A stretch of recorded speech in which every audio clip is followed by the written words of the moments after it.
Great. Good evening, everyone, and welcome to this briefing by the Standing Committee of Accountability and Oversight. Today, committee is receiving a public briefing on the Government of the Northwest Territories' response to the 2023 wildfire response after action review from the Minister of Municipal and Community Affairs. My name is Denny Rogers. I'm the MLA for Inuvik-Boot Lake and Chair of the Standing Committee on Accountability and Oversight. I will now ask our members to introduce themselves for the record, starting with Ms. Whalen Armstrong. Jane Whalen Armstrong, MLA for Mopi, Glacier Region. Kieran Testart, member for Range Lake. Danny McNeely, MLA for the Satu region. Good evening. Good evening. I'm Shauna Morgan, MLA for Yellowknife North. Kate Reed, MLA for Great Slave. Thanks for joining us this evening.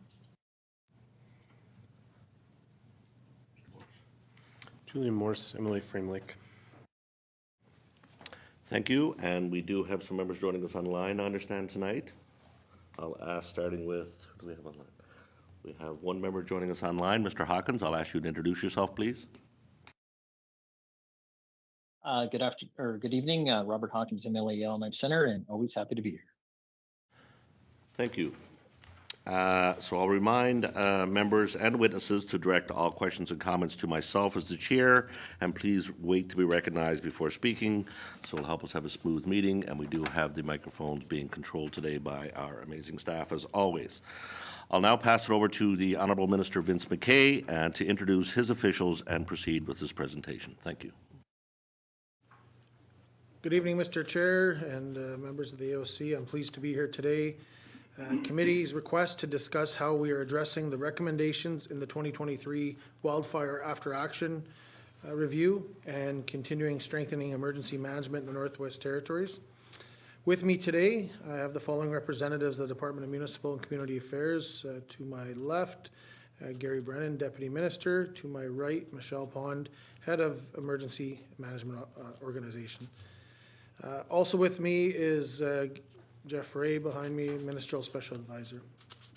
Mr. Chair, the GNWT is committed to improving our emergency management system, and I appreciate the opportunity today to provide clarity on how the current emergency management system operates excuse me, and addresses the recommendation presented in the 2023 After Action Review. The Emergency Management Organization, or EMO, operates within the Department of Municipal and Community Affairs and is responsible for coordinating territorial emergency planning, preparedness, response, and recovery. This delivery model is consistent with other jurisdictions across Canada, including the Yukon Territory, Alberta, and Newfoundland, and it shows that emergency management does not require a standalone agency to be effective. Coordination, scalability, and intergovernmental collaboration are key success factors in delivering this model. While we acknowledge that improvements where are still needed, especially in communications, coordination, and integration with Indigenous governments and local communities, we're already actioning those priorities. And we are continuing to focus on strengthening what's already existing. So debriefing recent emergencies, enhancing local training and tabletop exercises, improving interdepartmental and intergovernmental coordination and response and readiness, and also strengthening internal and external communications. These are tangible, immediate actions that can build resilience. This concludes my opening remarks, Mr. Chair. If committee agrees, we have a short presentation prepared, which will be delivered by the Deputy Minister. And I look forward to answering any questions once the presentation is completed. Thank you, Mr. Chair. Thank you, Minister McKay. Yes, please proceed, Deputy Minister Brennan. Thank you, Mr. Chair, and thank you for the opportunity to be here today. My presentation today will be brief to allow more time for questions. To begin, I would like to provide a high-level overview of the NWT emergency management structure to help frame tonight's discussion. The tiered emergency management pyramid demonstrates a shared responsibility and begins with the individual and then the local government. This structure is used by all Canadian jurisdictions. In the NWT, municipal authorities are the lead for emergency response. In fact, Most emergencies are managed and resolved at the community level. First responder agencies are there to handle small-scale emergencies. EMO does not get involved in events that can be addressed by first responder agencies. Excuse me. The EMO is not involved for all emergencies, but when it is activated, it provides a coordinating role and brings in required departments and resources to support the GNWT response. Communities are supported by regional EMO staff before, during, and after an emergency. However, the community government is the lead for the response. The NWT rarely asks for outside or federal assistance for emergency response. Federal assistance is only requested when NWT resources are exhausted, as was the case in 2023. The GNWT's disaster assistance policy is not an insurance program. It does not provide full compensation and does not cover non-essential items, and is intended to help eligible recipients restore essential services and property to a pre-disaster condition. GNWT supports are comparable and often stronger than other jurisdictions.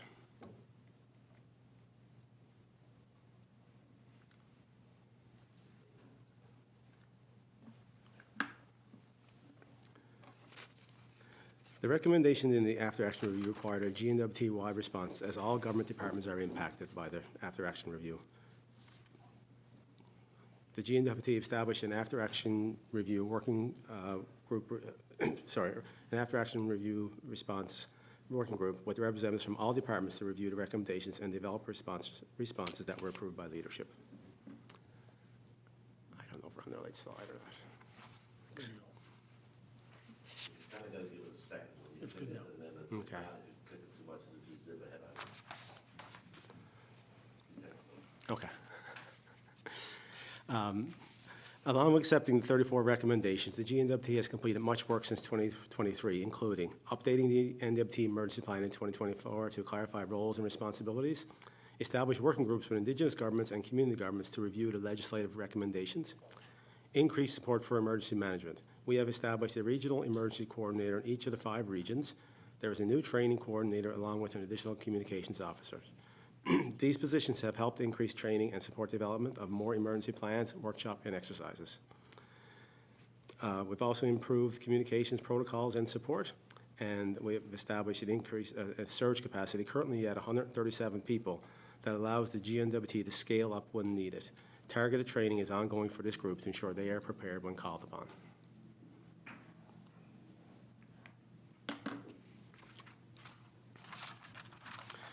The GNWT's position on emergency response is not static.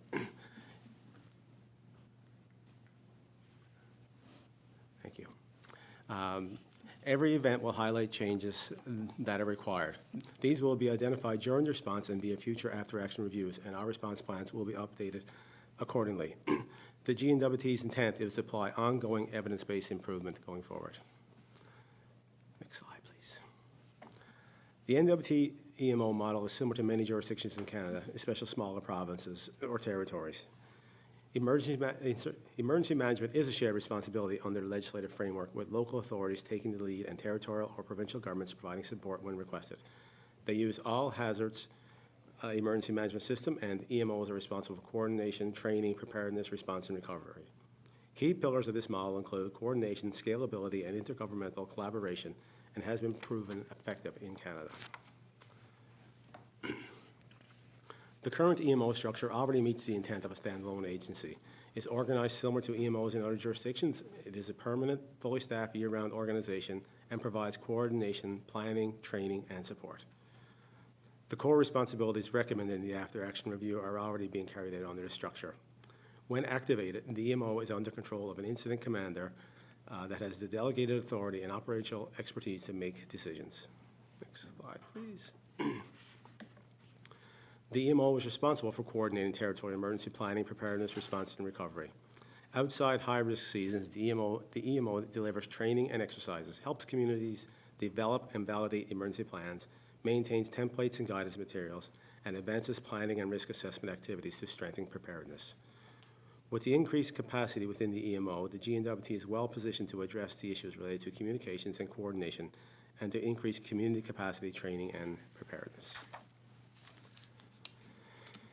We have seen tangible improvements in the emergency response coordination and communication since 2023. This was evident during the 2025 evacuation of Wati, where the coordination between the community of Wati, the Det'anchogh government, Det'anchogh, the City of Yellowknife, and our REMO reflected the strength of our improved collaboration on the ground during that experience. While we have seen improvements since 2023, there is still work to be done. To that end, the department has requested additional resources to implement the recommendations of the 2023 after-action review. This will include updating policies, procedures, and legislation. We are committed to continuing to work across all levels of government and with other partners to implement changes to improve and build upon the emergency management system. Working together, we can make our communities and our residents safer. Thank you. Thank you, Mr. Chair. Thank you, Mr. Brennan, Minister McKay, for your presentation. Now I will open the floor up to members of the committee for any questions they may have. Mr. Morse. Sure, I'll go first. Thanks. Thanks for the presentation.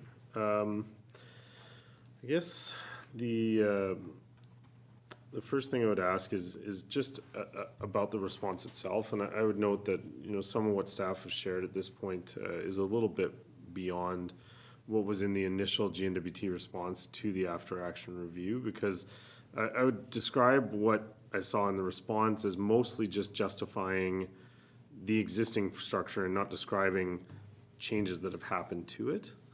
And I guess the whole reason the after-action review recommended a bunch of different changes was because that structure was seen to have failed in a number of different areas. So, and I know the department's aware of that. So, I guess the thing that brings us here today, that brought us to the motion on the floor the other day there, is just wanting to dig further into, well, how do we show that these structures have changed in the ways necessary to address all of the recommendations in the report, and more importantly, all the issues that were raised in the report which led to the recommendation, which I didn't really feel the response did. So it's,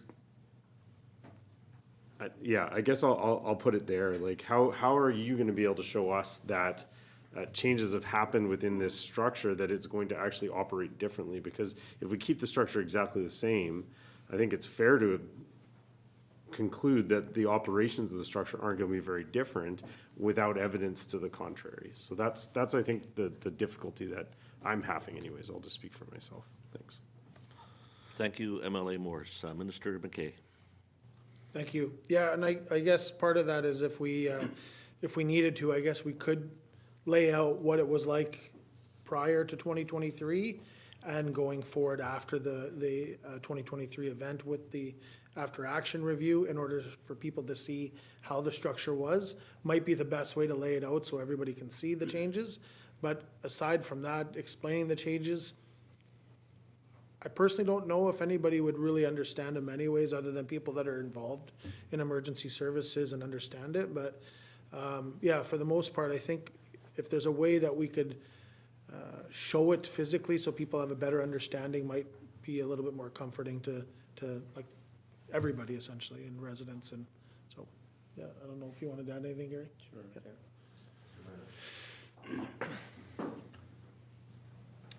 Yeah, thanks, Minister, and thanks, Mr. Chair. I think that part of the challenge with communicating on a piece of paper is sometimes you don't get the message across, and maybe we missed the message there. I'm not saying we did or not, but certainly you feel like we did. But there has been significant improvement since 2023, that I'm comfortable with saying out loud. And the ability to staff up, like we added 7 positions when we've doubled the size of our EMO essentially. So, I mean, I think we need to take that into consideration. There's certain things in the paper that we have not addressed, but plan to address through regulatory amendments. We've made that, I think, clear in the paper as well. So there are some things that we have not addressed. Certainly, we've improved on our communications. We have more communications protocols in place. Making formal communications. We've also committed to making more communications with our community governments when they are threatened. So, like Fort Providence this year, as an example, we actually did a tabletop exercise with them just before they evacuated. We did a presentation to their community, Hamlet, just before they evacuated, so they were prepared for what was going to happen there. So those type of things are happening on the ground as well. How do we communicate that out to the public? I'm not entirely sure. But yeah, your point is well taken that maybe the response on paper didn't do proper justice. So thank you, Mr. Chair. Thank you, Mr. Brennan. Do you have a follow-up, Emily Morse? Sure, thank you. Yeah, and I sympathize with, how do you adequately communicate that something's changed? I mean, the difficulty is that until I don't even want to say until, because I hope we don't have to face another 2023. But for purposes of saying it, I mean, until we face something like that again, we're kind of taking your word for it that everything's going to work well, right? So how do we get beyond taking your word for it? I think it would, for me, it would look like, and you probably feel that you've done this to a certain extent, but I guess when I read through, in particular, I just want to speak to the preamble to the recommendation to establish a standalone EMO. I'll just speak to one piece of it. The structural weaknesses within the governance framework became apparent as wildfire events began compounding. Competing layers of authority created delays in decision-making and confusion about jurisdictional boundaries and roles throughout the 2023 season. So it goes on and on. I'm just quoting from it, so that's not useful here. But I guess I would say what I'd like to see is MACA come back and be able to speak to all these points and say, these are areas where we've looked at them and have made X and Y improvements, and we've now got good understanding with the municipalities involved and everybody up and down this chain of command or reporting structure, whatever you're calling it, has a good understanding and a strong understanding of what happens when, and we've gone through various scenarios and run this thing through training exercises and run it through an example of, because I think the thing with 2023 is that the problem was that the system wasn't prepared for a vast majority of the territory to evacuate, and a bunch of people were responsible for the various things within the plan not being there. And I think that's where I have the most concern is, have we addressed that problem? Like, have we addressed the problem that if we had a wide-scale evacuation like the one we had, again, that our systems wouldn't collapse the way they did? Or collapse isn't really the word I'd like to use, but, it wouldn't be as structurally challenged as they were. That's, I think, the reassurance that the public would be looking for. It's the reassurance that I'm looking for. So how do we get ourselves to a place of not just mutual understanding, but, showing evidence that the changes have been made in such a way that we're not going to have the same problems that we had before. Thank you, MLA Morse. Minister McKay. Yeah, thanks. Maybe I'll start, and then if you don't mind adding on, that would be beneficial, I think, just from your background with EMO. And I would just say that I think having been involved in the 2023 events, going through this political side and seeing some of the changes and everything else that's been going on, and then as much as there was a lot of negative news about this year with Fort Providence, but me seeing it happen showed that there's been a lot of change and a lot of good change. What I seen on the ground in Hay River was a lot different than what was being advertised in the media, and that's not what happened on the ground in Hay River. So having gone through 2023, having gone through 2025, seeing the improvements was to me night and day. And I am confident that the department is improved and is still learning. So, Michelle, if you want to just add with your experience and what Emily has said, thanks. Great, thank you. Yeah, I think some of the changes that have happened with, some of our communications with communities, the work that we're doing with them, our own staffing, updates to the emergency plan to clarify roles and responsibilities, and working with communities and our territorial government departments to ensure that everybody understands their roles and responsibilities. Additional training that's being provided for some of our staff throughout the territorial government.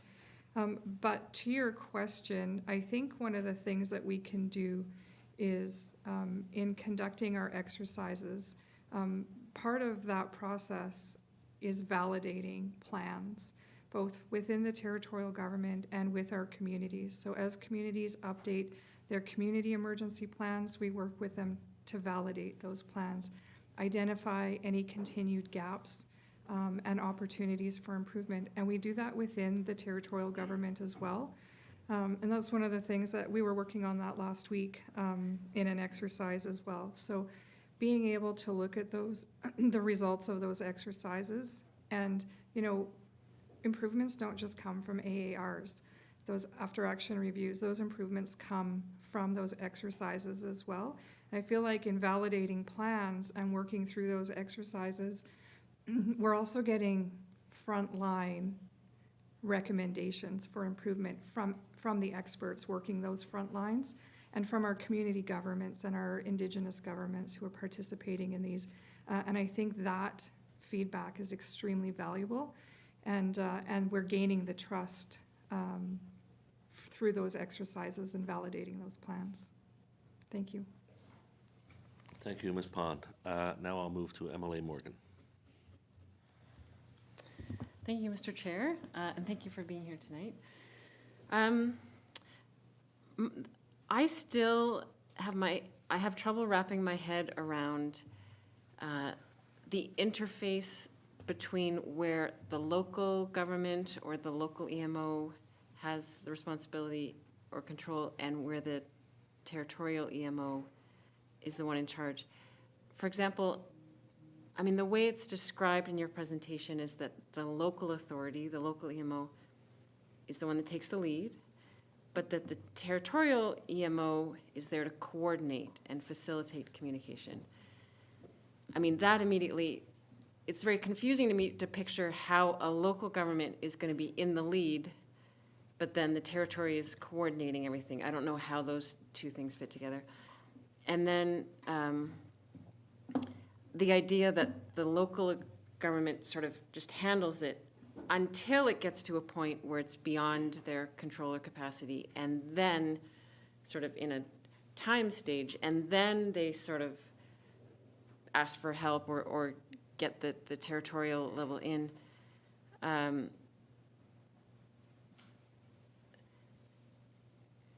But how it would be possible if a local EMO was the one coordinating and leading, for the territorial EMO to suddenly like swoop in and be the coordinator. Like, I just don't see how it fits together in practice. But beyond that, I think what I struggle with is that so many of the things that happen in a community, if you were going to evacuate or bring people back in, so the re-entry part, they were never under the control of the local government or authority. And so to say that they're going to be in charge of sort of managing social services and then in re-entry, the things that need to be figured out, like restoring electricity, and it's just like the local government was never in charge of that. It was always at the territorial level. So this idea that it should be up to the local government until they can't handle it, like, to me, it makes more sense to say that there are certain roles that the territorial government is always going to take, and be clear with local authorities that they're going to be the ones, you know, with the territory, like the emergency social services plan, and instead of just sort of saying, well, local authorities will take care of it until they can't, and then we'll figure something out. So maybe you can explain, or maybe there's something I'm missing here as I'm trying to figure this out in terms of how it is that we have this idea that local authorities are going to take the lead on everything until they can't. Thank you, Mr. Chair. Thank you, MLA Morgan. Minister McKay. Thank you, Mr. Chair. And I guess aside from doing a full-blown training course so that there's a really good understanding, it's a system that, like ICS is a system that's used nationally to coordinate emergencies. And the emergencies do start at a ground level, so your local EMOs deal with your local emergencies based on the size of your emergency, where you don't need the regional supports, you don't need the territorial supports or the territorial personnel or regional personnel, but you might need supports as in, you know, who to call or what other assistance you might need. So that being said, and I'm just gonna use Hay River as an example because I'm familiar with that, and Hay River tend to go through some kind of local EMO every spring with breakup. They rarely call the GNWT for assistance. They just work with the GNWT to advise them what's going on, and they might need this and they might need that. So most times it's held within a local emergency until it gets to a capacity stage where you've ran out of resources, you've ran out of ability to handle that emergency event, and you may need to stand up your regional EMO, which is, you know, mutual aid from outside communities within that region and supports within that region, and your territorial EMO would always support that. Even though it's not stood up as a territorial emergency, those would all be supported. And that just builds on each other with the pyramid that was shown in the first slide is if it gets to a stage where the regional emergency or the regional EMO is capacitated out and no longer can handle it, then it would go to a territorial emergency, which through legislation, through your resources would call for that. So it's not that just because it's a local EMO emergency, a local emergency, that it's their problem and they're dealing with it all and nobody else is dealing with it. It's, this is at their capacity level and they're supported through every stage. And so what we might think is not an emergency, maybe a shop is caught on fire and they only have one fire truck. And at that capacity, their local EMO can handle it and they're dealing with it. But if that fire truck happens to no longer pump water, their personnel's tired, and they don't have the resources anymore, they may call for assistance with mutual aid and stand up regional supports, and that would entail your regional EMO. So it's not that it just jumps to territorial EMO or regional EMO, it starts at the ground and works its way up.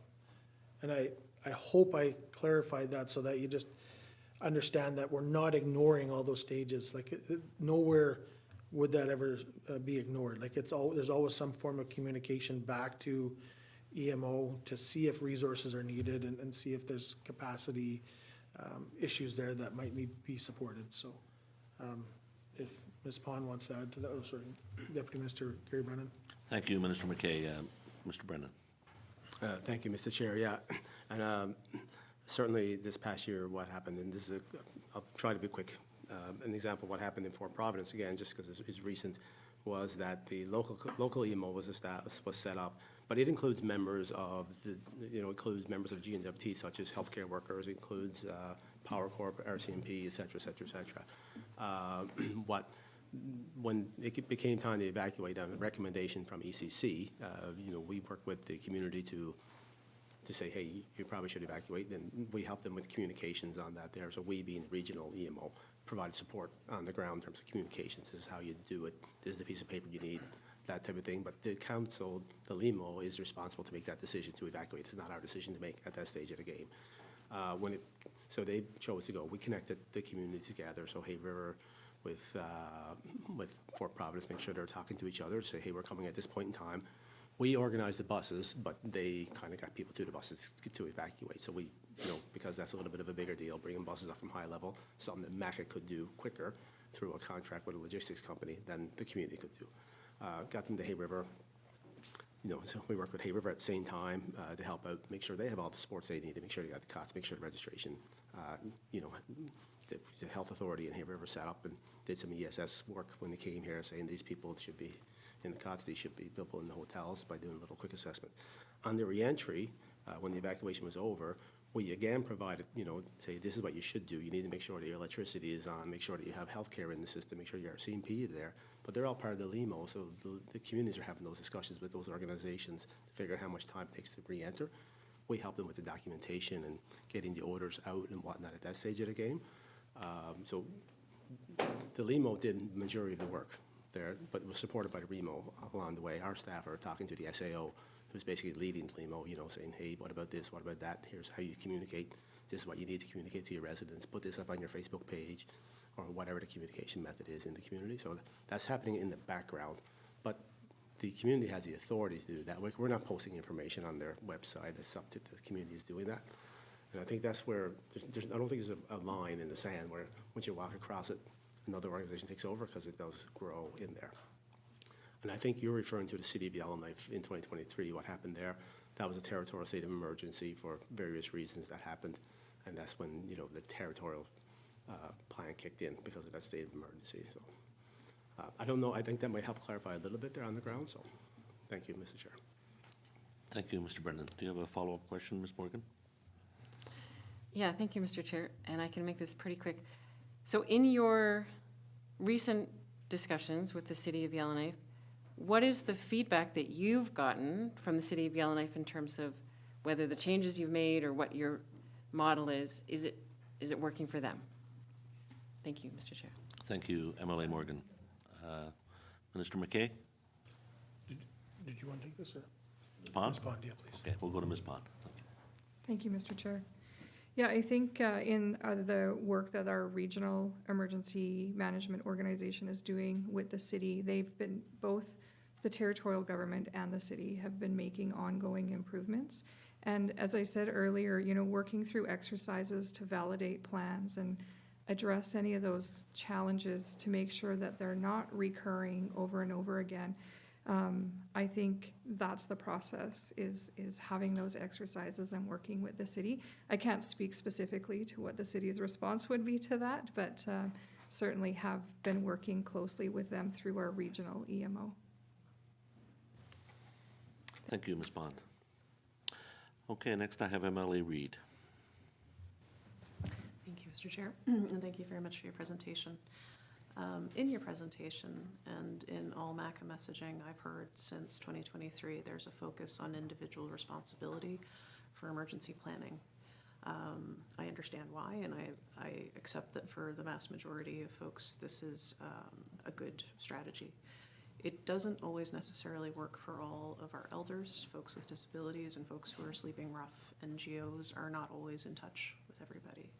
So although maybe I know the answer to this already, I'm going to ask it anyway, but how does MACA plan on incorporating all community members into emergency response plans, especially compassionate evacuation actions as we move forward?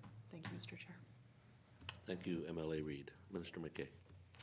Yeah, thank you. And yeah, I mean, there is a personal responsibility, but there's also a government responsibility. There's a, you know, non-government organization responsibility to have emergency plans in place.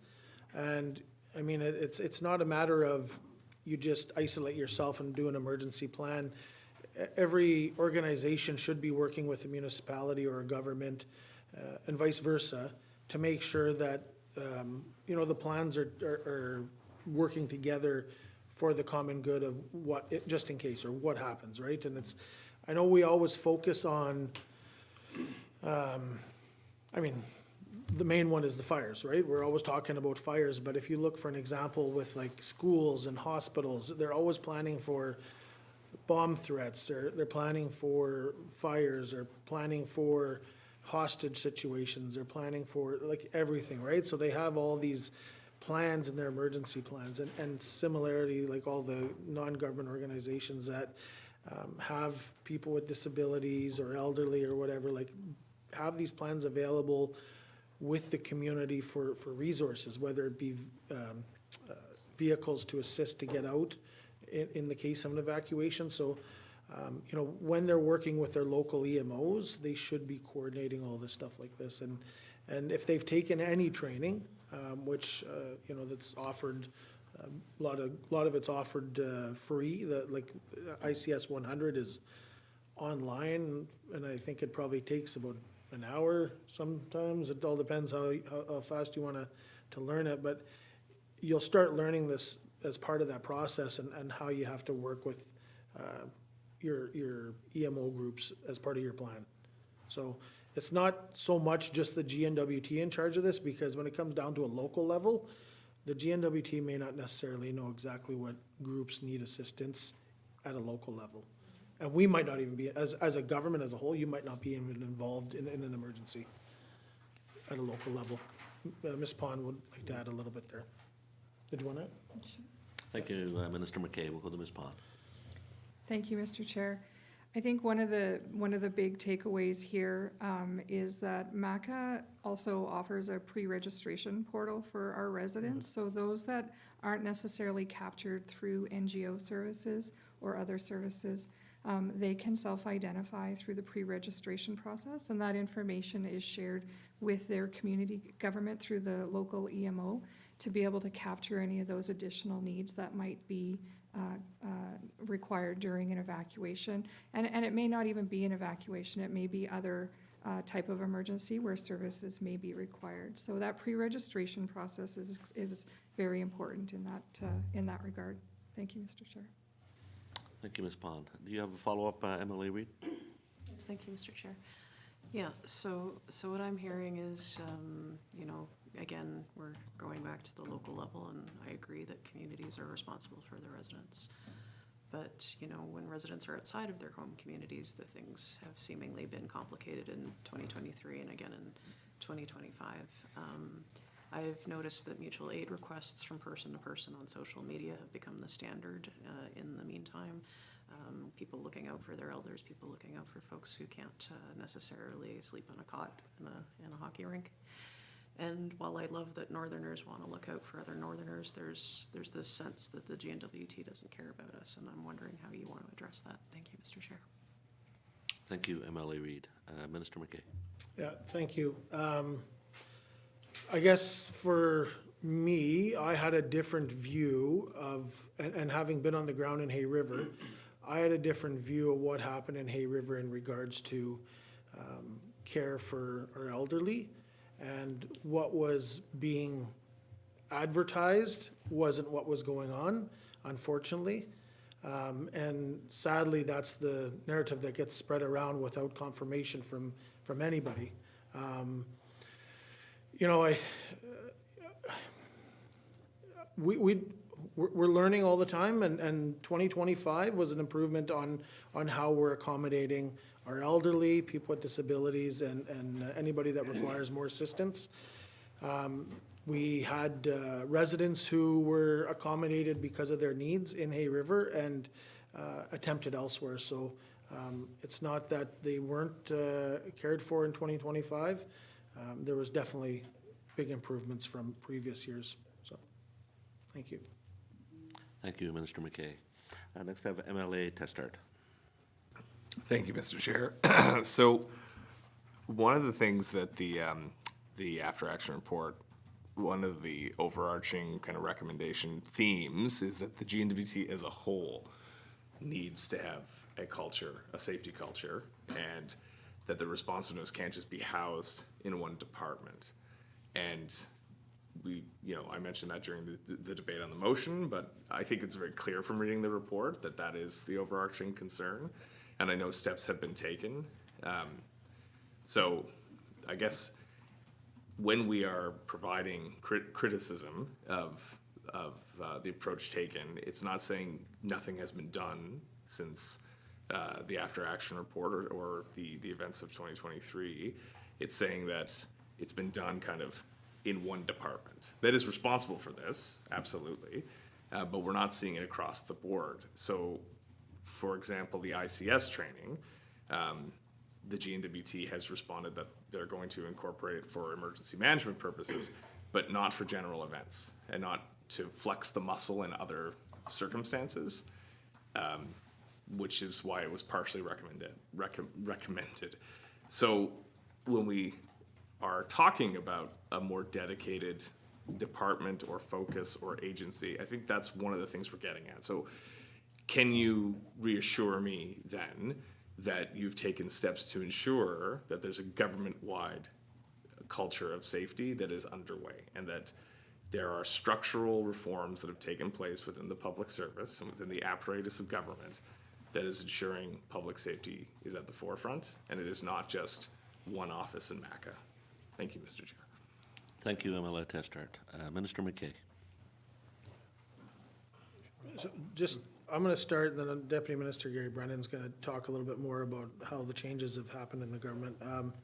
You know, and just going back to previously, to 2023, you know, I would say the government has improved, because what they've done is they've acknowledged the issues that they had, as was mentioned, and has now turned the page to offering, you know, ICS training across the board, and also encouraging surge capacity across the board. And that's not just MACA and EMO, it's all departments. You know, we have surge capacity staff, I think you said 150 something was the number, sorry. Sorry? 137, trying to remember the number on the top of my head. So 137, but, you know, the ICS training across the GNWT is being offered, and it is one that's online that employees are encouraged to take. So that is not just MACA, it's territorial-wide. So, and Deputy Minister Brennan can elaborate more what the government's doing, so, thanks. Thank you, Minister McKay. Mr. Brennan. Thank you, Mr. Chair. Yeah, so just to add a couple of comments to the minister's comments there was that, so the training piece, so ICS training has been happening, I would say, ad hoc up until 2023 in the GNWT. I myself worked in a previous department, and I did my training in 2022, just because I was involved with the TMO. Since 2023, we've implemented a training plan to try to get 10% of the GNWT trained by, I think, 27, 28. Right now, I think we're somewhere around 6 to 7%. We're definitely behind the game, but we've had some, I would say, lack of funding, lack of dedicated resources. We have established a training position in MACA. Is in a competition right now, I do believe, not filled, but should be filled soon, hopefully.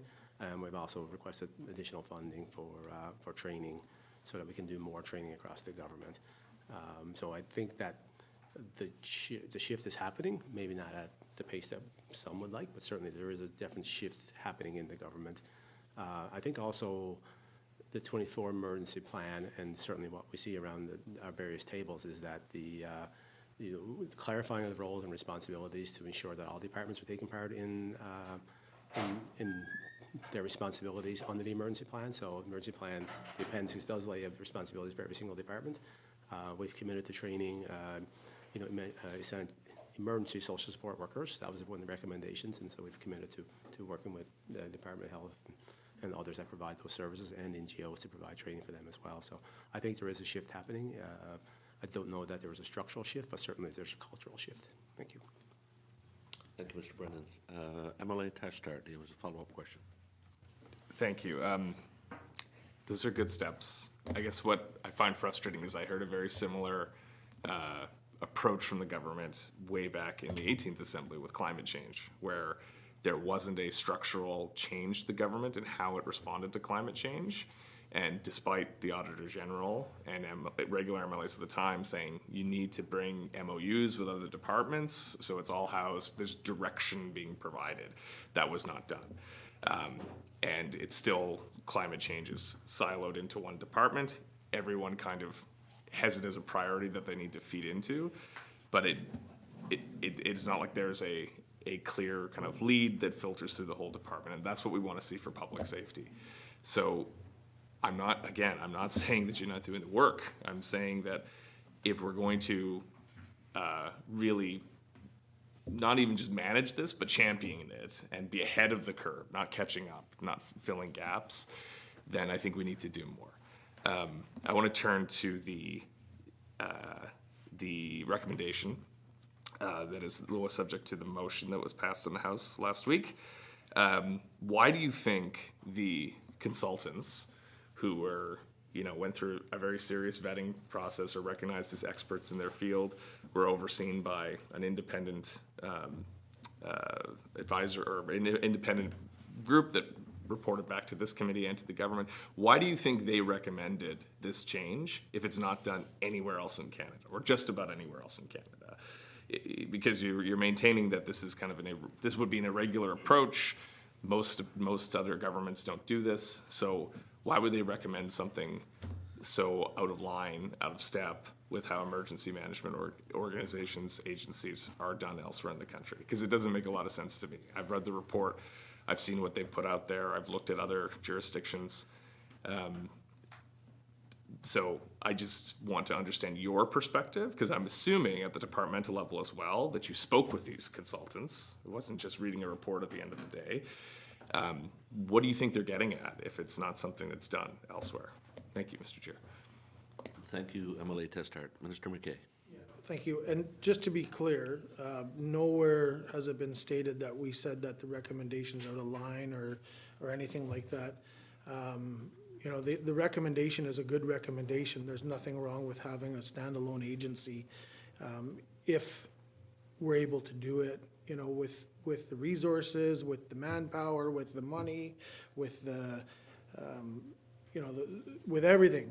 And if you had everything, it would be a perfect world to have a standalone agency. However, like, you know, even just the news article that you know, I'll quote CBC's news article where they had an associate professor of emergency management and another associate professor who specialized in emergency management, two separate organizations. Both state that, you know, like, we would definitely struggle with capacity issues on having a standalone agency, just because it seems to be a common trend across Canada. You know, and that's exactly what I would like to point out is, you know, we are doing a lot of work within the Department of MACA for EMO to essentially do the exact same thing as what is being asked for in the after action review. And the after action review pointed out something that is needed, you know, as a standalone agency, but if we can accomplish it with the resources that we have, the personnel and how we operate, it does do the same thing as a standalone agency. So just, you know, I don't want to take away from the fact that we're just saying absolutely not to a standalone agency. I think what's being said is we're doing that. We're doing the standalone agency within the Department of MACA, and it's you know, the personnel, the training, the resources, the surge capacity, the communication, the working together, those are all being accomplished in a operating system that we're doing right now. Did you want to add anything to this? No. Thank you.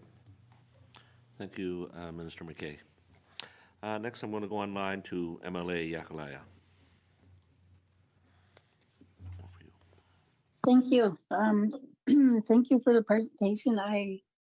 And I think, Minister, you might have had something when you said without doing a full-blown training program for communities. I think that's one thing that has to, you know, the department could look at doing, is because there was so much confusion and there was, for many of the residents, people need to understand what is happening, when it's happening, and what's going to happen next. So I think that the communication for how things rolled out in Fort Providence was very confusing for a lot of people.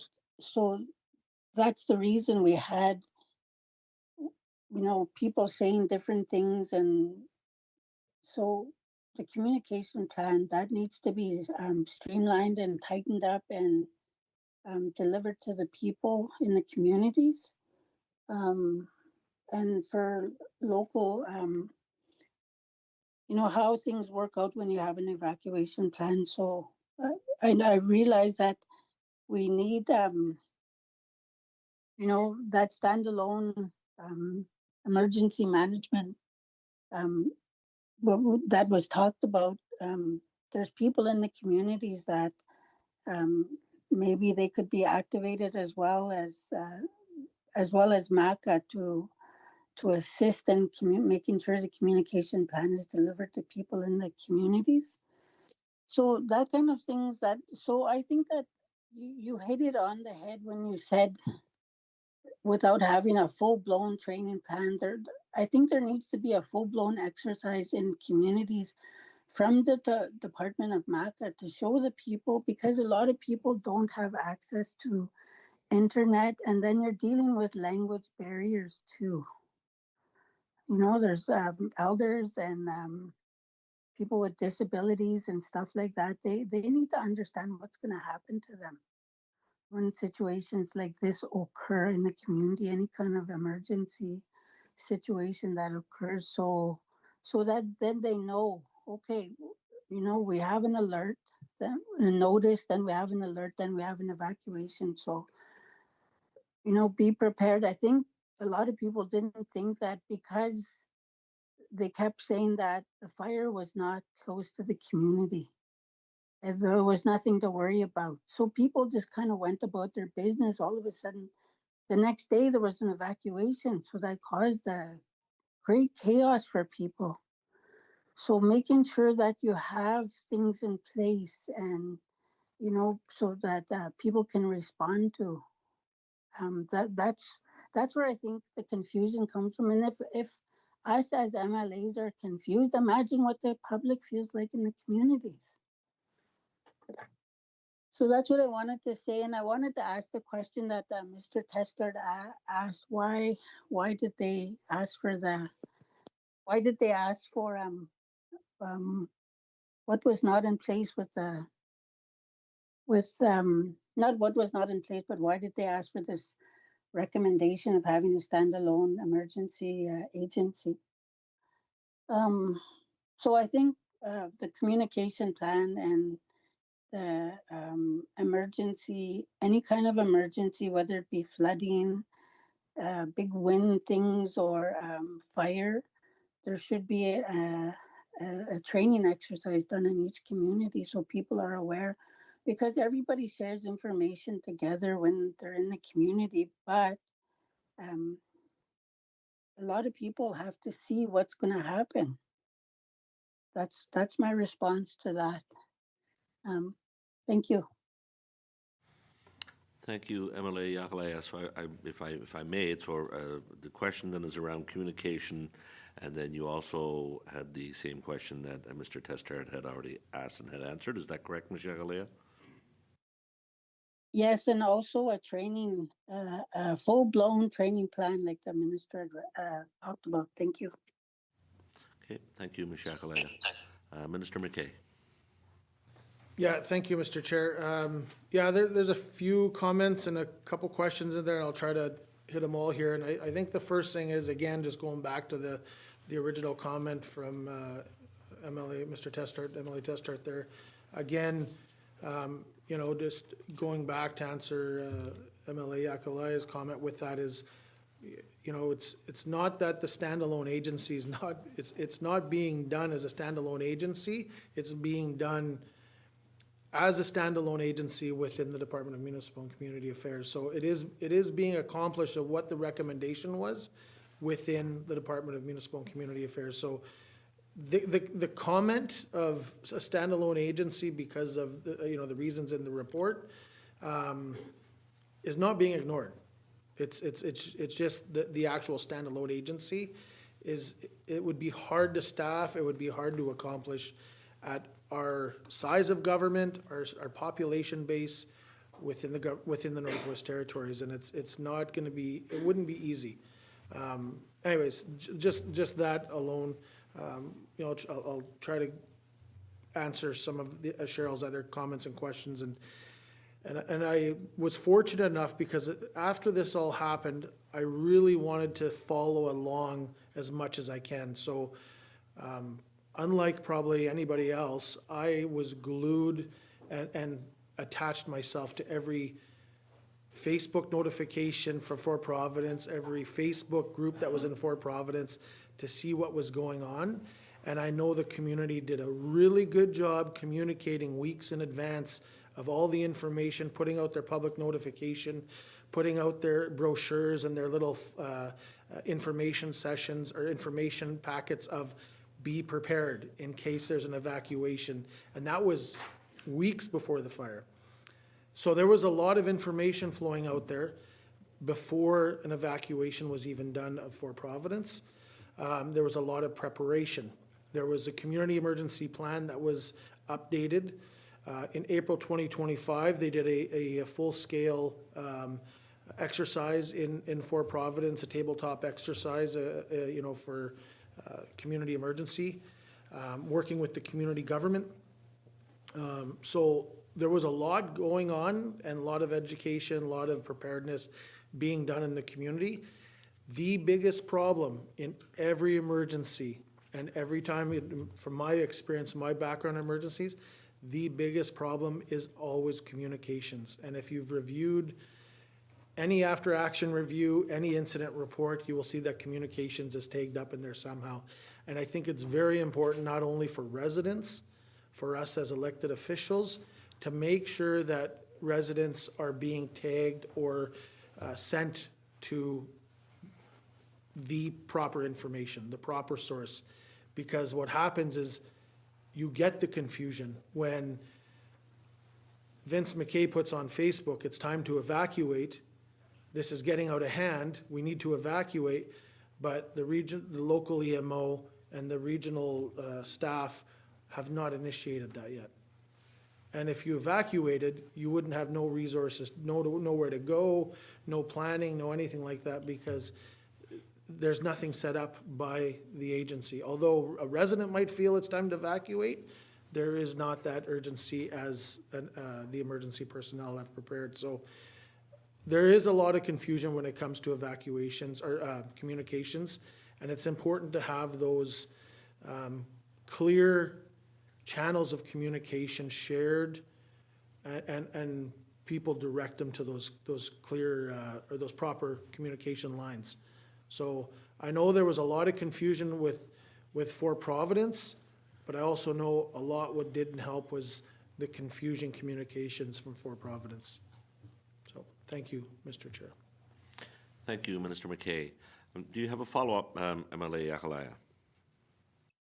Yes, I do, and I want to thank the minister for those comments, and also going forward, how is communities, other than the emergency management people in MACA, and how are other, there's like there's people like a GSO in the community, what role can they play in, because they're the information source for people in the community. So maybe one of their, part of their work can be doing the communication plan for all of this in the community.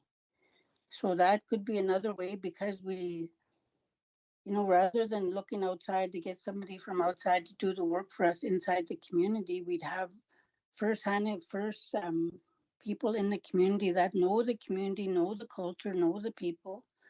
It would be so much better to have them because they know who is who and what happens in the community. So I think that was my thought on that, is to use people like a government services officer in the community for, to do the communication plan. Or I know MAC has got their own stuff, and they got their own stuff. But that's what I'm trying to say is use the government services workers. Is that something that can be done? Thank you. Thank you, Ms. Akalaya. Minister McKay. So when it comes down to a local EMO, the local EMO establishes their personnel required on their local EMO as needed. And depending on the type of emergency is the type of resources they might involve in that type of emergency. So a GSO officer is a government employee that may be involved depending on what type of services might be needed. And that would be coordinated through the government and the local government, so the local Hamlet Council or whatever. But just for an example, Fort Providence does have a local EMO, and as part of their local EMO, they have their mayor, their SAO, RCMP commander, their executive director from DGG, community work supervisor, the foreman of housing, principal at Det'anchogh School, regional supervisor, social services, nurse in charge, the fire department, GNWT infrastructure, ECC, renewable resources officer level 3, Naka Power, Snowshoe Inn, general manager from Big River Services, the Métis Council, the Northern Store Manager, the manager of Dega Enterprises, Cameron's Mobile Mechanic Services, and any other individual or agency that is needed. So we don't see that as elected officials, but in a community emergency plan that they've developed already, and I think theirs was updated this year, 2024, they've established who's part of their local EMO. Thank you. Thank you, Minister McKay. Next, I have MLA McNeely. Thank you, Mr. Chair. I totally agree with everybody, but I'm kind of thinking, and this is my opinion, are we ahead of the game when I keep in mind last week we passed a motion and we're expecting a response in 120 days. Are we developing this response now? So I don't see the value of this discussion now. I see it coming. I'm totally interested, having experienced the fire situation in Fort Goodhoe. And I totally agree with Mr. Moore's comments. I'm not gonna repeat those same words. And I hear the minister saying we improved since 2023. So those seems to be the valid points on moving ahead when we should be having this meeting maybe after 120 days. The frequency of these emergencies over the years tells me that we're probably gonna have an evacuation every year unless the initial fire is put out and extinguished and not getting to the point where it's nearing a community for an evacuation, then activating the response plan. We are getting drier and drier seasons, so it just increases the risk of forest fires throughout our territories. So I'm going to excuse myself on the points of taking a pragmatic approach and saying I totally agree with all the discussions, but I'd rather have this at a later date. Then we can do proper planning, because I've got some experience when I was sitting in the room in Norman Wells on the EMO discussions happening on the evacuation. And the minister is right, communication is very important. But the first evacuation, planes that came in to the community, and a large portion of the community went to the fish camp, and both store operators were closed. And the nurse left, and the RCMP left. And the people stayed behind were wondering, well, what's going on? How are we going to get groceries here to fight this fire in the community? And what if somebody gets hurt? Where's the medic? And everybody was sort of scrambling, and the co-op store in Norman Wells said, I'll jump on the first plane back and open a grocery store. So those types of miscommunication and experiences I'd like to share in discussing a more valid approach here, using what we've experienced and going back to Mr. Morris's claim on improving from that system. If internally we have an EMO organization and a response plan before 2023 and after 2023, then we can say, okay, well, we need improvements because the climate change have put the risk of fires happening every year. You can walk out and you can talk to the people there, and some people say, well, there used to be a lake over here, but it's gone. And there used to be a muskeg over here, but it's gone. So everything is just so dry out there. And now we have all winter to pretty much put together a sound, solid plan, including and entertaining whether we need a standalone agency. But we need to do our due diligence in doing so. So anyways, I just share that. I really want to share some of my experiences there from the Good Hope evacuation. But I feel we're putting the cart before the horse. And I'm sitting and waiting for the 120-day response to the motion we passed last week. That's all I got to say there. Thank you, Mr. Chair. Thank you, MLA McNeely. Not sure there was a question in there, certainly a comment. I don't know if Minister McKay, if you want to make a follow-up comment to that, respond. Okay. Then we will move on online to Mr. Hawkins. Thank you, Mr. Chairman.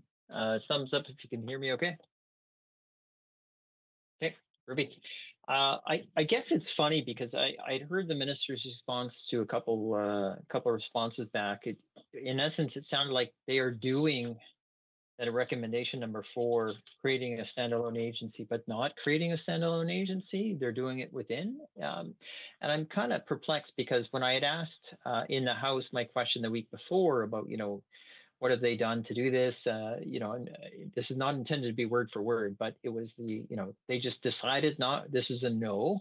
They hadn't costed out or coordinated or organized this in any way. I mean, it would have been very easy to answer the question the kind of way what sort of popped up today, which was the answer I think I heard, or at least I hoped I heard, which is we're doing it, but we're doing it in a different way, be it pragmatic or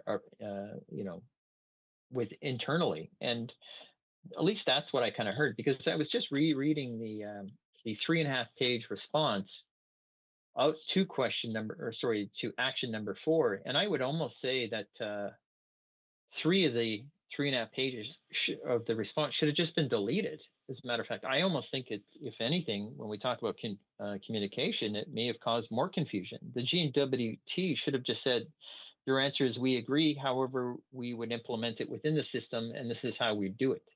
And if you get to the very final paragraph of the recommendation, I'm not going to read the whole thing, but it basically says that they're strategizing within the system. So I guess, in essence, can we confirm, because I'll tell you that I'm confused more than I was before. I mean, are you doing this but within the system? Let's just make it easy as that. Are you implementing recommendation number 4, but within the system that can currently exists under the current structure? Thank you. Thank you, MLA Hawkins. Minister McKay. Yeah, thank you, and I'll apologize if there was confusion, but I think I've probably said it a few times now that, we are not, and I will clarify it again, but we are not going with the recommendation to set up a standalone agency, and we've said that, and I've said that. However, I've also said that we are doing what the request is asking within our current department, and I've said that in a few interviews with radio, with questioning, and tried to clarify the best I can. And maybe I apologize if my answers were not clear enough, but I thought I explained it the best I can. So yes, we are essentially doing what the recommendation is asking. However, it's not a standalone agency. It's being done within the Department of Municipal and Community Affairs through with EMO, and yeah, thank you. Thank you, Minister McKay. Do you have a follow-up, MLA Hawkins?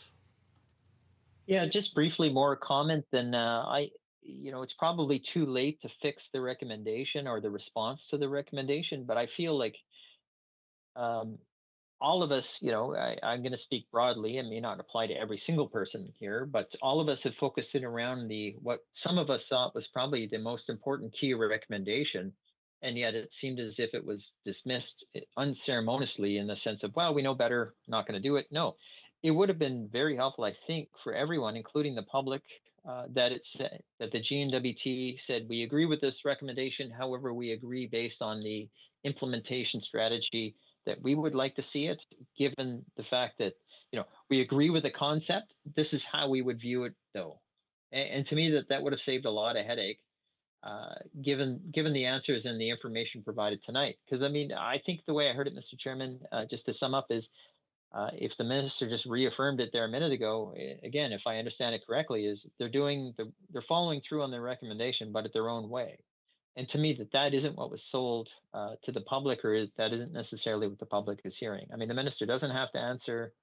I certainly welcome a comment by all means, but it's too late to fix the GNWT's response. But as I said, 3 pages of their response, I would certainly say, has caused more clutter and confusion than if they had jumped to the final paragraph and just said, yes, we agree, but we would do it in our own way. Thank you. Thank you, MLA Hawkins. No comment from Minister McKay? Okay. Appreciate the comment. Okay, thank you. Next, I'll go to Ms. Whaler Armstrong. Thank you. Thank you for the report. We all know, and you know, Forest Fire 2023 was a nightmare and chaos for many of the community members that were affected by the forest fire. And this year alone, I think, well, from my observation, with the community government of Det'anchogh and Wati and the territorial government and other organizations, I think they did a good job with the emergency plan. So they did what they had to do, you know. So I think, but still, you know, like you said, communication is still an issue. So, which is really true. And so, as with the evacuation, it was only called when the fire was threatening the community, was getting close. But the fire was still, noticed in late June, that fire in Wati. And nothing was done, you know, like only because it's getting closer to the community and it's might close, you know, might cross the highway and all that. So, you know, that's why, but it was late in the fire season. This happened late in the fire season. So I just wanted to ask the minister that, I'm not too sure, I didn't see it in the report, but can the community government and Indigenous government make the call to evacuate? Or does it has to be the GNWT? Thank you.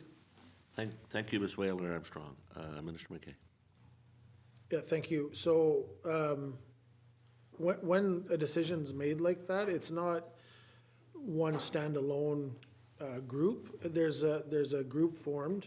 Your incident management team, you know, will work, and it's government agencies, so ECC, regional superintendent, the community government, all the resources available to them to come down with a decision on when's the right time to evacuate. And those are not just one person's decision, it's a combined decision-making, if they have the time to make that decision. Sometimes there's emergencies that don't allow you to have that time. So, yeah, it's not the GNWT that makes it or approves it. It's a group recommendation.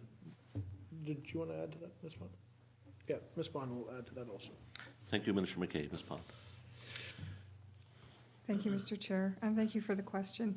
I think it's important to note that there has to be an imminent threat to a community in order to be able to evacuate. And to Minister's point, you know, it is something that needs to be discussed. I think it's important for communities and the rest of the territorial government to have a clear understanding of what that threat is, and the specifics around that. And so that's where having that collaborative discussion to figure out when is the best time to evacuate evacuations are challenging for the people who are affected, and it's not a decision that's made lightly. And I think having all of the information in order for the local EMO to make an informed decision on whether or not to evacuate, bringing all of those experts together to give them the information that they need to make that decision, and the recommendations from, you know, for a wildfire ECC, having the information from them. They're the experts on wildfires. So having that information in order to make that informed decision is important. And so that collaboration is essential. Thank you. Thank you, Ms. Pond. Do you have a follow-up, MLA Whaler Armstrong? Yeah. Okay, with the expert, I think I had some criticism last year, but, so I'm not going to go there now because we have limited time here.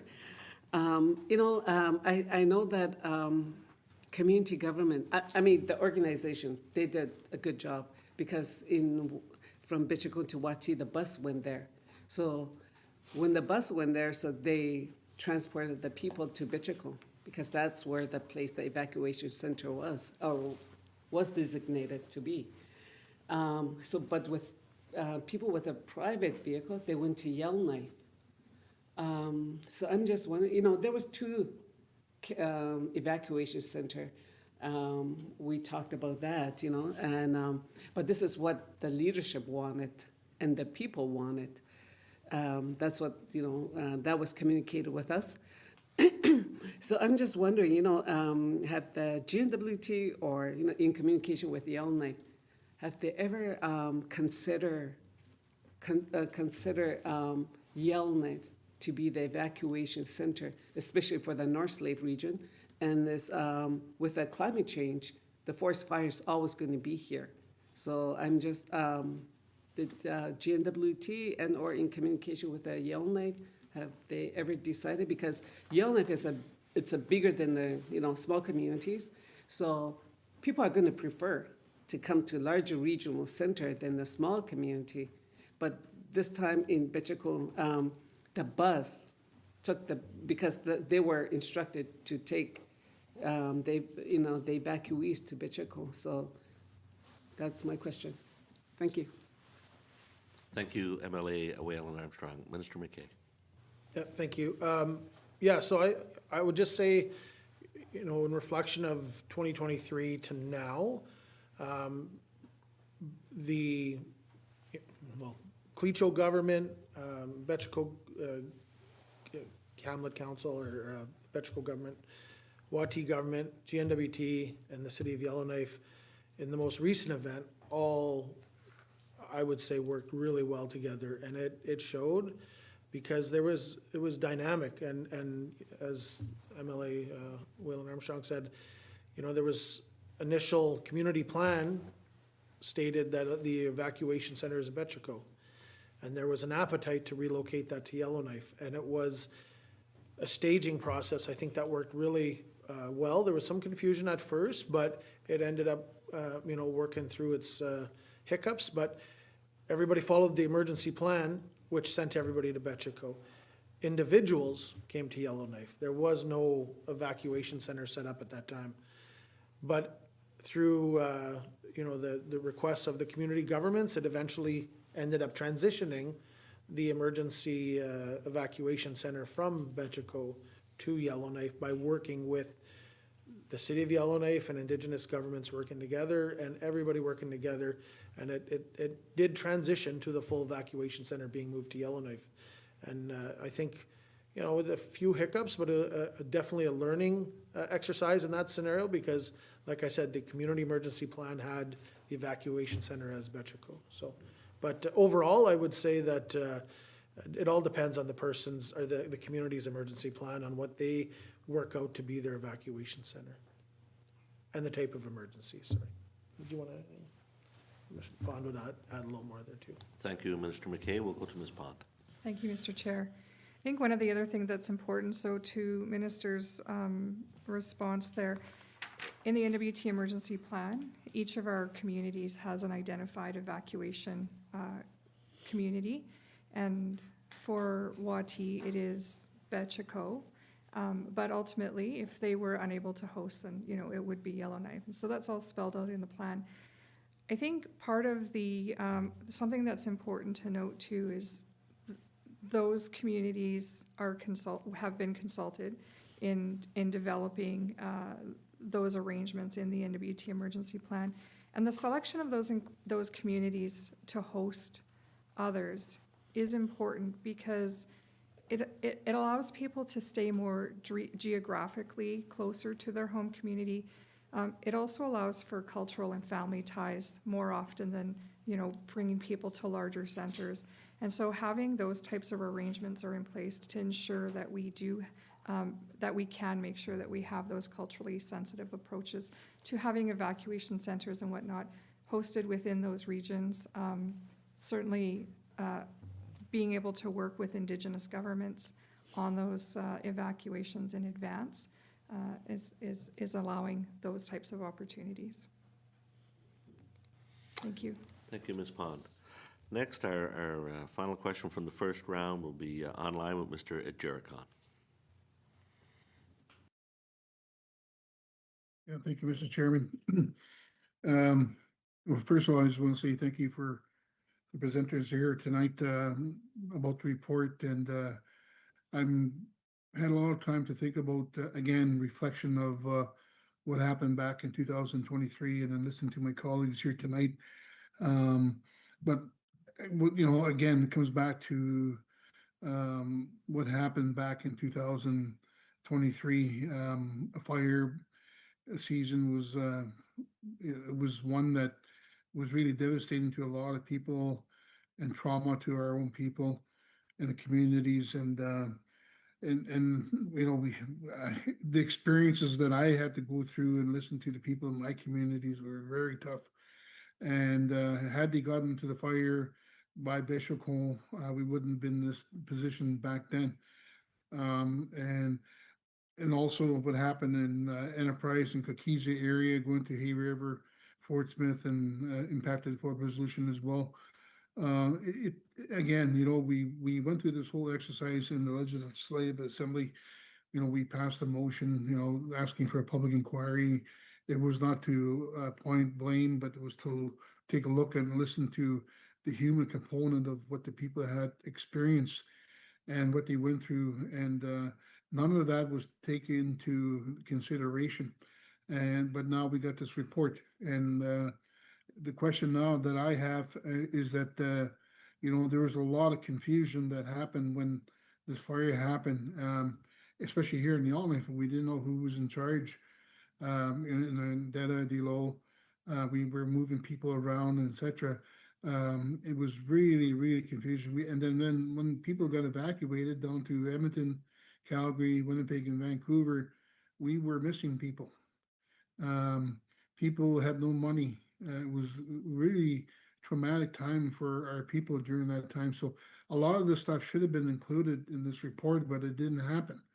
And well, some of the feedback that I got back from my constituents too is this independent report. It was, you know, I guess the premier went out and talked about, you know, we're going to do this, despite that we made a motion. There's still a lot of trust issues that needs to be looked at here, that we need to figure a way how we're going to deal with this issue. Communication is one part of it. I understand that. But how do you plan to go into the communities to really explain in plain language through interpreters the issues that would happen and lessons learned from 2023? And I could tell you, if you were to do that, and the meetings are gonna be very long because people still have a lot of issues and concerns about this. So my question to the minister is, how are we going to restore trust in this government with the people in the communities in the Northwest Territories after of this report coming out? Thank you, Mr. Chairman. Thank you, MLA Det'anchogh. Minister McKay. Yeah, thank you, Mr. Chair. I think, you know, part of the thing about restoring trust is the ability for the government to get the information out there of the changes that have been done, the changes that are being done, and also the success stories. I mean, like I said earlier, I feel Det'anchogh Ku was a success story this year. Wati was a success story this year. And as much as there was a lot of negative press from the Fort Providence evacuation, for the evacuation part, with all everything that was going on, and like I said, I was following the communication. I was on social media. I was checking out everything I can. I was on the ground in Hay River. It was very positive, and there was a lot of positive out of it. As a you know, if you were talking to the residents that were inside the evacuation center and how happy they were, how thankful they were. And some of those comments you could even see on social media posts in Hay River of the, thankfulness of the residents supporting them also, and all the people opening their arms and doors to evacuees from Fort Providence. So, and the whole upgrade to the system, the response plans for the emergency or for EMO, these are all things that the government has done and improved since 2023. Communication plans, improvements. So the government can only promote it so much. I don't know honestly how to allow residents to accept those changes as positive things. Some people experience trauma differently. Some people experience 2023 differently. We all have our own stories about 2023. I have my own that are extremely different than a lot of people that evacuated in 2023. So I would say it all depends on how somebody wants to be accepting to some of these changes. Some may never accept these changes, and I don't know what's going to change those people. But I will say that for myself, having been involved in 2023 on the ground in Hay River for 6 weeks or whatever it was, and having gone through the burnt vehicles and having gone through all the actions that we had to do in Enterprise and Hay River and everything else, there was a lot of chaos. And do I think that chaos will ever happen again?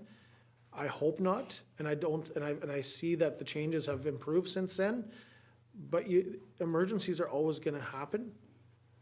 At what stage, at what speed, at what level, we will never know until the emergency happens. But I'm more confident now, today, than I was after 2023. So, Thank you, Minister McKay. Do you have a follow-up, MLA Jergon? Yeah, thank you, Mr. Chairman. I'll keep it short, and I know it's getting late already. I guess my thoughts were that going forward, cabinet in the future, or even sooner, is to look at ways how we could work together with ordinary MLAs. When we pass a motion, those motions that we make in the House are coming from our constituents, and their voices need to be heard. And so going forward, I would like to see cabinet start working with ordinary MLAs. Then that way here, we could truly represent the people in the small communities and communities in the Northwest Territories, especially on this sensitive issue from going back to 2023 fire. So that is my question to the minister. Thank you. Thank you, MLA Jerkan. Minister McKay. Yeah, thank you. And unfortunately, I'm a regular MLA also, and I have to represent a community that was deeply impacted. So, I lived it. I hear it. I'm on the street in Hay River. So I've talked to a lot of residents, and they feel comfortable with the direction that we've gone in. I know the motion on the floor was to, one of the motions on the floor at the time wasn't agreed to, or I don't know, for lack of better terms, agreed to, but a solution of an after-action review was agreed to through the AOC and a working group that was formed that was an independent oversight, similar to an inquiry or whatever the motion was at the time. But I think, for me, the recommendations and the report definitely brought out all the stuff that I'd witnessed and all the concerns I had, and then some. So the outcome was more than what I anticipated for the independent after action review. So I know we all represent our own ridings, but we also, as MLAs, we all represent communities that were impacted, and we all have different stories. So I know for a fact that I feel that I've represented the concerns of my residents, and I'm comfortable saying that.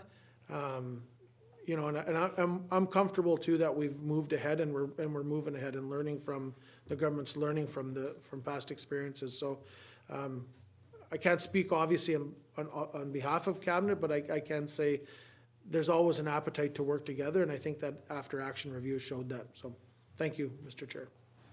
Thank you, Minister McKay. And yeah, and I believe I alluded to it in when I spoke to the motion that was brought forward by MLA Testhart. You know, and accepting that recommendation is you know, by whether it was by design or not by design, certainly by flat out saying, no, that's not what we're going to do, it kind of opened up for the media, and it opened up certainly for us to say, well, you know, it has to be more than that. And I think that's where I think, call it a political oversight, if you will, but certainly where this conversation is coming from, in that to go back, and I go back to what Mr. Hawkins had said, to say, hey, no, we've done a whole bunch of this stuff. It's way different now than it was in 2023, but that wasn't really the message that it seemed to get communicated. It was, no, that's not a recommendation we want. We don't want an agency. So, and that's just a comment, Minister McKay, not something I'd want to respond to.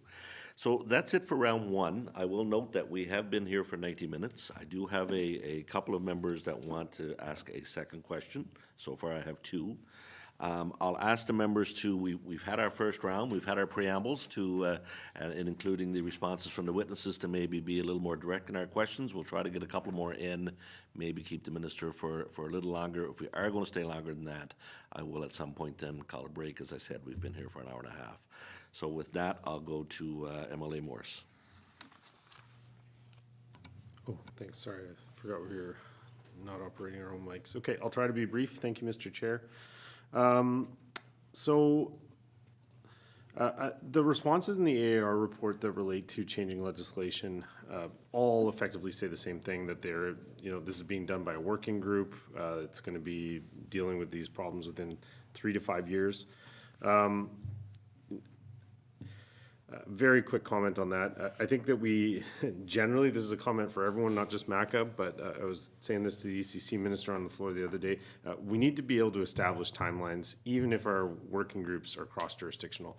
Most of the legislation we're developing these days is done within these working groups, and we can't just say, well, it's a working group, so it might take 10 years to get this piece of legislation done. So I'm just going to suggest let's find a way, maybe at the next council leaders meeting, to figure that out. How do we get timelines in place so we can get legislation in place in a reasonable amount of time? So I just wanted to know, you know, I think that the emphasis I want to put is that the recommendations of the report are important to me. So are those working groups going to be accountable to the recommendations of the report? And can you help us understand how that's going to happen? And who are they going to be reporting back to? And how is that reporting going to make its way to committee? I think it would probably be useful to go to GovOps at this point, frankly, because that committee's focused on MACA. We could keep it AOC if we want to, but yeah, I'm just curious how that working group process is going to play out and how it's actually going to be accountable for the recommendations of the report, because a lot of the responses effectively say, yeah, we generally agree, but it's up to the working group, and we're kind of passing it off to this working group, and I think that we need to be accountable to the recommendations. So, first question. Thank you, MLA Morris, for that brief question. I'll go to Minister McKay. Yeah, and I'll be as brief as I can also. But I'll just say, like, you know, and I hear the concern. I think the one thing that was brought out of this is that, you know, they didn't want to start something and then have the after action review come in and go, okay, well, we got to change direction on legislation, on whatever, because the after action review says this is what we need to do. And also the fact that, you know, we probably broke ground, I would say, in a government working with Indigenous governments within a municipality to have those working groups work like that. So I think that's very positive. I think it's important. And having those groups work together after the after action review comes through with some recommendations helps drive a lot of this stuff. So the cabinet leaders, council leaders, sorry, you know, this stuff will all be brought out through that, I'm sure, too. But the working group, I'll pass it off to Deputy Minister Brennan to speak to, please. Thank you, Minister McKay. Mr. Brennan. Thank you, and I'll also try to be brief. So, yeah, 2 working groups, one with COL, one with communities and Algant. So I think what we support the recommendations, certainly as a GNWT and MACA in particular, but we also know that in developing any legislation that impacts communities and Indigenous governments, we need to work with our partners to develop that legislation. So, I mean, we've heard comments that we should do it now and change it later. I mean, it takes a lot to open up an act and close it up again, right? So we want to do it right. We want to do it in collaborative with our partners, and we think that it's a good idea. We certainly support it. But for us to say today that we're going to legislate in Indigenous government to have training, I don't think that we can openly say that without repercussions. And we need to work with our partners to develop what's the right way to do this here.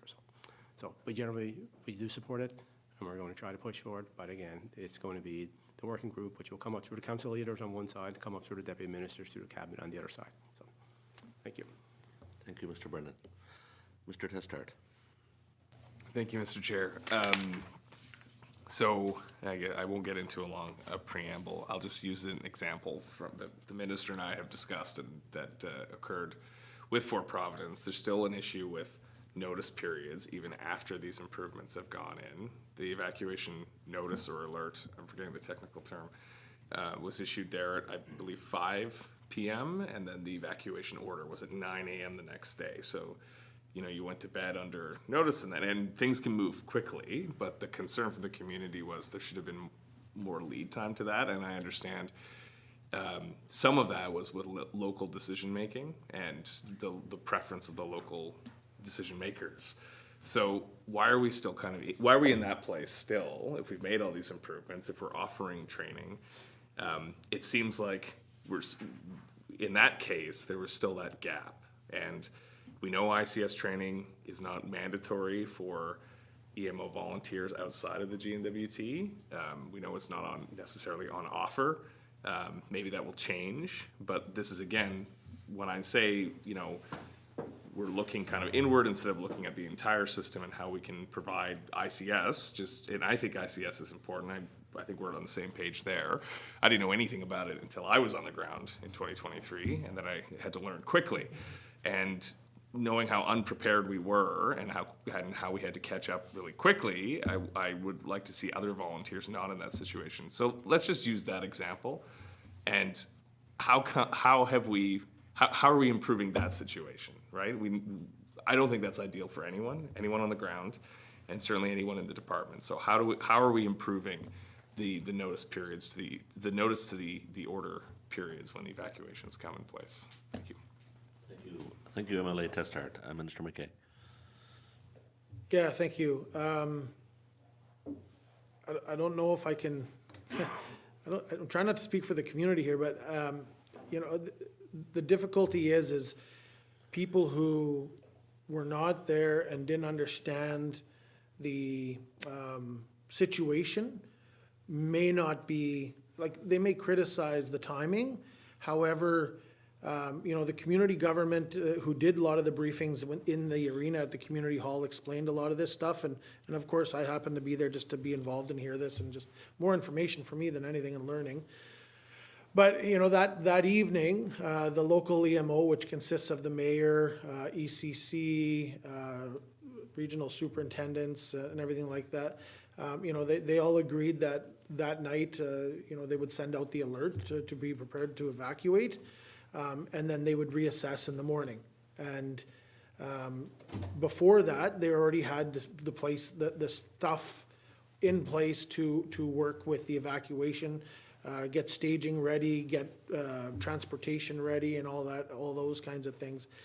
And those were all the balls rolling even before the evacuation happened.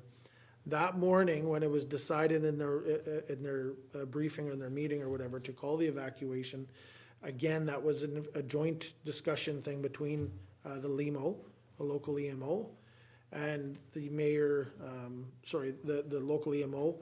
And when it was called, the resources were there for that evacuation. They had buses go to the community that were from high level to come to the community to help with the evacuation. So those were staged in the community, ready to go when they were needed. So a lot of things like that are behind the scenes that are happening before anybody really knows. You know, and it's the most frustrating thing, and I've gone through a lot of evacuations in Hay River, is being evacuated at night or in the middle of the night. And unless you absolutely have to, it's not safe. It's dark. It's traveling down a highway. And, you know, I think the team did a bang-up job allowing the community to stay that night and then evacuate them in the morning with a lot of the information they had. The local EMO made that decision. And it wasn't, it's a group decision, and the mayor, the community government has that final decision, but was supported by all the LEMO and the group. Thank you. Thank you, Minister McKay. Do you have one other question, Mr. Morse? Thank you, Mr. Chair. I know we're trying to be brief, but these are, anyways, I'll get to it. So in all the areas where the GNWT says they agree with the recommendations, I just want to say I'm very happy to see them agree.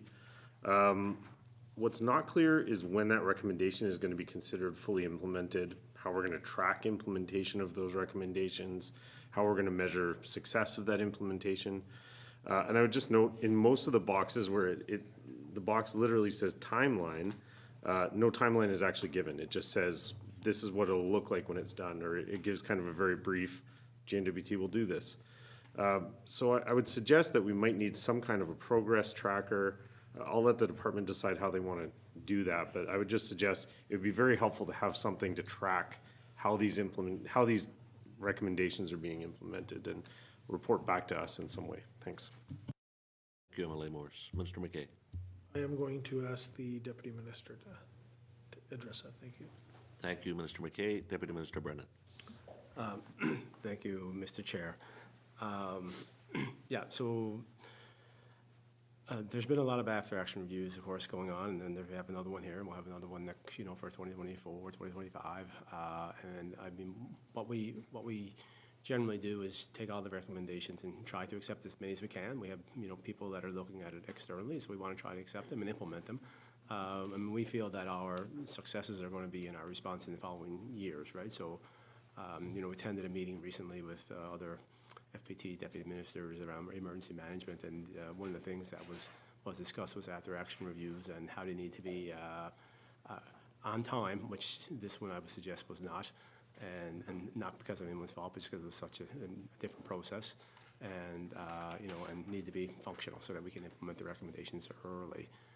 We'll be certainly tracking all recommendations that we've accepted, 34 of them. Some of these are ongoing. Training will go on forever, so you'll never see complete on that one. Emergency social services, that will always be ongoing.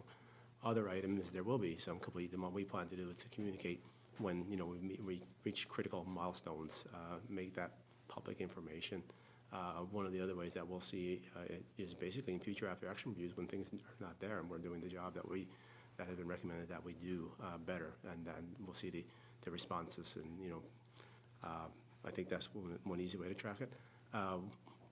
We currently haven't had a discussion internally about how we are going to track it as you just requested, although I know the minister took a commitment on that in the House recently, so we'll be having that discussion for a response. So, thank you. Thank you, Deputy Minister Brennan. I have MLA Morgan. Thank you, Mr. Chair.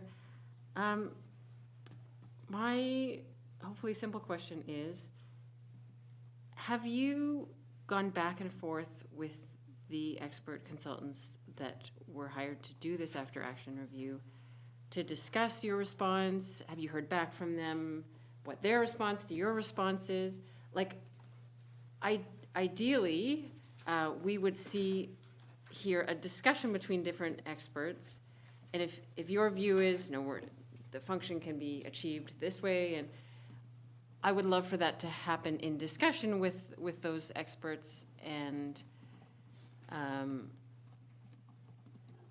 to have that lead to an appropriate solution. So is that discussion happening? Are you going back to the consultants, or is it just like, it's over, it's done, here's our response, moving on?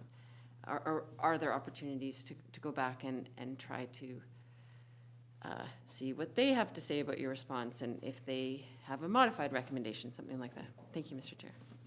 Thank you, MLA Morgan. Minister McKay. Yeah, thank you.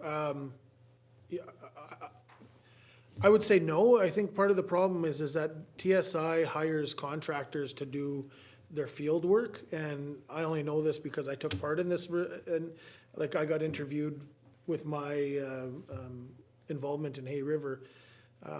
you know, and they had a firefighter, they had a nurse, they had a paramedic, they had a emergency specialist on their team that went around and interviewed everybody. So as a group, and I don't think those contractors are, you know, still involved, or they're not part of it because they're as needed, and that's how TSI works. But I would ask Deputy Minister maybe just to elaborate on how, or if there's any back and forth between TSI as a company and the working group. Thank you, Minister McKay. Deputy Minister Brennan. Yeah, thanks, Minister. So I'm going to provide a little bit of background just for clarity, just because, you know, so this was an independent third-party report. The contract, although was led by the government, I think that's the word we use in procurement, and the award was signed that we didn't have, the GNWT didn't have any direct involvement with the contract during the process. So we had a third party that we could provide comments to on that process. So, and I believe there's 3 different, I forget the terminology, but AOC had one, the Indigenous governments had one, and we had a person that was representing us. And any comments that we had were with that third party. When the initial draft came out of the report, we had some feedback, what we considered to be factual errors that we provided feedback on, and some other administrative things in the report, and we provided the feedback. Some of the feedback was accepted, some wasn't, and I don't know that there was any comments on the standalone agency. I'm not saying whether that, once they let that report, produced the report, then that contract was over, and no, we're not having any conversations with the TSI. We didn't have any, you know, just wanted to make sure that was, you know, it was an independent third party. We didn't want any GNWT interference, so to speak, right? So we had an opportunity to provide feedback on the report, and we provided it. So it's their report, and yeah, so no comments. Thank you, Deputy Minister Brennan. I'm going to allow 2 more questions. I'm going to go to Mr. Hawkins online, and we're going to let Mr. Testart close it out, and then we're going to let you, Sarah, thank you. Mr. Hawkins. Thank you, Mr. Chairman. Just same thing, if you give me a thumbs up if you can hear me clearly. Okay, perfect.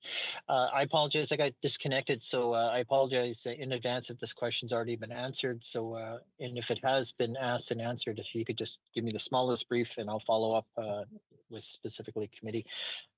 Knowing that how integral this is, this whole process, and I'm not going to step back in history, but I think the public really wanted a public inquiry through public engagement discussions, and we can go through the whole process. The government, you know, got what it got, and members accepted what we have now before us in the sense of we could only push the narrative so far. That said, these reports and responses have a bad tendency of basically going onto a shelf and disappearing, whether they're implemented or not. That's typically what happens next. And so my question for the minister really is about what type of regular or transparent reporting on the stages of things that'll take a bit of time. So when we hear things like, for example, legislation can be updated within 1 to 5 years. Now, first of all, that's almost 2 governments away, but you know, the public itself may be very curious as to where this is and where it's going on. So, I mean, there is an obligation, I'd say, certainly by MACA as the lead, to provide regular reporting. And I don't know so far as is a piece on the website of MACA saying, here's all the recommendations, and we're showing you a progress report, and it'll be updated as we progress through it. But I would think that there's a large communication piece that needs to be ongoing. So even after this report, as we know, has been tabled, the folks in the system itself will be working on filling the gaps. But the public, like I say, will be largely left in the dark. And to me, that's a concern. And it's difficult to point to progress when, we'll get cornered and say, why aren't they doing this? At least it allows even MLAs something to follow. So can you tell me and committee, and certainly whoever else is listening, of the value of what you can do to ensure that the recommendations just don't disappear in the ether of government, and they're communicated to one and all. Thank you. Thank you, Emily Hawkins. And it was asked in kind of another form, but I will allow the minister to give a brief response on that as well. Thank you. Yeah, so this was answered. Thank you, Mr. Chair. This was answered, but I'll try to do a short version. So essentially, there is a commitment to, as I made a commitment on the floor, to hopefully have some kind of reporting structure. That being said, there's a lot of working parts to this. It's, there's other parties that are involved that we have to consider when moving forward with some of this stuff. And, for an example, with the legislation, we can't just force an Indigenous government to do training when we want to make sure that we're going through this process properly and communicating with local governments, Indigenous governments to make sure that everything's being covered off with a lot of these some of these recommendations. So, just to reiterate, like, this was already answered, and we, pretty much agree that there needs to be some kind of accountability with answering these, all the recommendations. Thank you. Thank you, Minister McKay. And we'll have our final question come from MLA Tester. Thank you, Mr. Chair. So, I mean, without the benefit of kind of our own independent assessment of how things are going, because we have to rely on not that there's any mistrust, I want to make that clear, and not that any of these criticisms are criticisms of people working in the department. I want to make that very clear as well. But, like Minister, you cited that CBC article. Well, that's one perspective. The other perspective is that they're saying you can do more with more resources, and this is where the rest of Canada is moving. So it's challenging, but this is the right thing to do. And there's a direct quote that's investing resources in dedicated emergency management pays off in the long run. So I still think there's more work to do here. So what I'm going to ask you is, the Premier has suggested that we could, on case-by-case basis, we could have this working group concept where regular MLAs and ministers come together and work on issues of mutual importance. I think the concept is regional, but given that this affects us all and we're very personally invested in this, would you commit to establishing a working group under that suggested protocol with regular members who are interested, so we can actually go through the actions you're taking, go through the report, and have a deeper dive on this that we can cram into a couple of hours in a committee hearing? I think that would be a great way that we could move forward and find a way to better communicate, I guess, our concerns around this and better understand your solutions that you've proposed. Because short of like an Auditor General report or something along those lines, it's difficult to come to kind of a common understanding of where we're at. I'm going to be honest with it. And again, it's not a criticism of any people. It's just the situation is anyway, there's doubts I would like to see addressed, and they're not just my doubts, they're doubts in my constituency, and there's doubts shared by Northerners, right? And I think we can best resolve this working together. So would you commit to establishing a working group with interested regular members? Thank you. Thank you, MLA Testart. Minister McKay. Yeah, thank you. And I guess, just going back to my comment earlier, I mean, we're all MLAs at base, and I do talk to my residents, and I do talk to a lot of people, and I've definitely got my finger on the pulse on some of the issues in the communities, and I've definitely heard concerns, but I know that I've also spoke to residents on the direction that the government has taken, and there hasn't been an over, screaming response in my riding anyways, in regards to how the government's been handling this. I think there's been an appetite to try to find a path forward that's making it better in the Northwest Territories. And I think if we can show more of it, 100%, we need to do that. And I hope residents will listen to it. But, I'm going to go to the term, we can lead the horse to the water, but we can't force them to drink. There are going to be some people that are just not going to like it regardless, and that's the reality. That's in everything what we do. It's in every government, and I'd have to get back to the committee on what that might look like, and if there's an option that we can do that, I don't foresee a problem. But again, you know, it's a very, I mean, I'd have to say I'm fortunate enough that I have a background in emergency services, but there's a lot of stuff to be educated in to actually understand how these things work. And then aside from, I don't want to sound like it's being disrespectful or anything like that, but you know, it's, if you don't have the experience or the training for this type of stuff, it's very difficult to understand and just to understand how, to understand how this works within the system. So it would take a lot of work, and I, you know, maybe there's an opportunity. I just don't know. I don't understand how. I don't see how that would work, but I'll definitely look into it. I'll talk to the department. I'll talk to regular members on the side and just follow up with Mr. Testart maybe and just see what this looks like, I guess, before I make the commitment, because, I'll just leave it at that. Thank you. Thank you, Minister McKay, and thank you very much, Minister and Mr. Brennan, Ms. Pond, for your time tonight. I know we've kept you a couple of hours. We certainly appreciate that. We appreciate the frank and honest discussion. Appreciate the members' questions and the responses. And again, thank you very much. I'll leave the last word to you, sir, before we close off the public portion of this meeting. In closing, you know, thanks to the members, and it's a difficult topic, difficult discussions to have. You know, I want to thank the staff that have worked on this for the last little while. It's not easy navigating this, especially when there's a lot of eyes on it, and it's come a long way. And every event, there's always going to be emergencies, and every event, you know, I hope lessons learned, and will continue to improve for the government of Northwest Territories and the residents. Thank you. Thank you. So this ends the public portion of our meeting tonight. I'll ask members to stick around we'll just take a brief break while we clear the room, and I'll ask members to stick around for a debrief. Thank you very much.